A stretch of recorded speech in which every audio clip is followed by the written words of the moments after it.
NPS और UPS में क्या डिफरेंसेस हैं, इसको हम लोग देखते हैं। मूल रूप से एनपीएस पेंशन के लिए कोई उम्र सीमा अनिवार्य नहीं है। यूपीएस में मिनिमम 60% कंप्लीट होने पर ही आपको मिनिमम 10 वर्ष सेवा देने पर यह अनिवार्य रूप से मिलता है। एनपीएस में फिक्स पेंशन का प्रावधान है। यूपीएस में डीआर के आधार पर बढ़ोतरी होती है। एनपीएस में न्यूनतम पेंशन का कोई प्रावधान नहीं है, लेकिन कर्मचारी की जमा कम से कम 2 लाख रुपये जमा होने पर ही पेंशन का प्रावधान है। एनपीएस में कर्मचारी की मृत्यु के उपरांत स्पाउस को पूर्व की तरह फिक्स्ड पेंशन जारी रहेगी। यूपीएस में कर्मचारी की मृत्यु के उपरांत स्पाउस को 60% ही मिलेगा। एनपीएस में कर्मचारी के एनपीएस जमा का कुल 60% कर्मचारी को सेवानिवृत्ति के समय मिलेगा। यूपीएस में सेवानिवृत्ति के समय अंतिम 6 माह का वेतन मिलेगा। शेष 40% सरकार लाइफ इंश्योरेंस कंपनी के पास जमा रहेगा, जो कर्मचारी की मृत्यु उपरांत स्पाउस को या यदि स्पाउस उक्त राशि नहीं लेना चाहता तो फिक्स पेंशन ले सकता है। सरकार के पास जमा रहेगा, जिसमें कोई राशि निकालने का प्रावधान नहीं है, यूपीएस में है। एनपीएस में सेवानिवृत्ति के समय जमा राशि 5 लाख से कम है, उस परिस्थिति में संपूर्ण राशि निकासी का प्रावधान है। यूपीएस में कोई प्रावधान नहीं है। एनपीएस में प्लान बदलने का ऑप्शन 2020 से लागू हुआ है। साथ ही सरकार द्वारा निर्धारित किए गए फंड मैनेजर को भी बदला जा सकता है। यूपीएस में भी फंड मैनेजर को बदलने का ऑप्शन है। एनपीएस में फंड मैनेजर को बदलने के कारण होने वाले लाभ व हानि के आधार पर कर्मचारी को अंतिम भुगतान राशि मिलेगी तथा पेंशन प्रभावित होगी।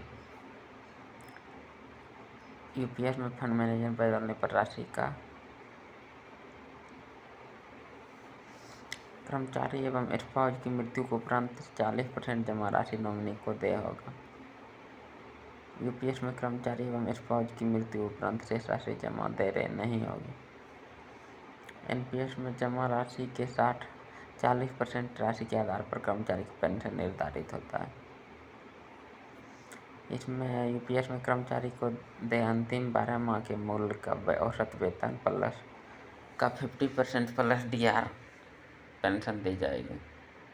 एनपीएस यदि कर्मचारी 20 वर्ष से पूर्व स्वैच्छिक सेवानिवृत्ति लेता है तो उसे कुल जमा का 20% ही मिलेगा और 80% पेंशन पर निर्धारित होगी।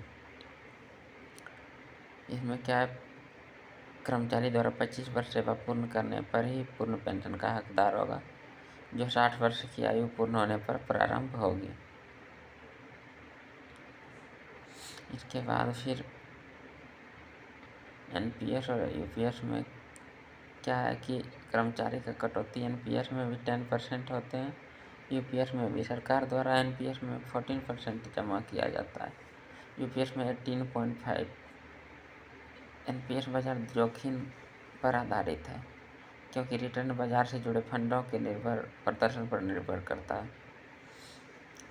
यूपीएस बाजार जोखिम पर आधारित है, लेकिन यह एक सुनिश्चित पेंशन राशि प्रदान करता है। एनपीएस से 60% निकासी कर मुक्त है। इसमें कोई मेंशन नहीं किया गया है। एनपीएस वाले स्टाफ को यूपीएस चुनने का विकल्प मिलता है, लेकिन यूपीएस एक बार चुनने पर यह अपरिवर्तनीय होगा।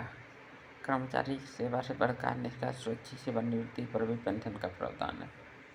यूपीएस में कर्मचारी को सेवा से बर्खास्त निष्कासित होने पर पेंशन का स्पष्ट प्रावधान नहीं है।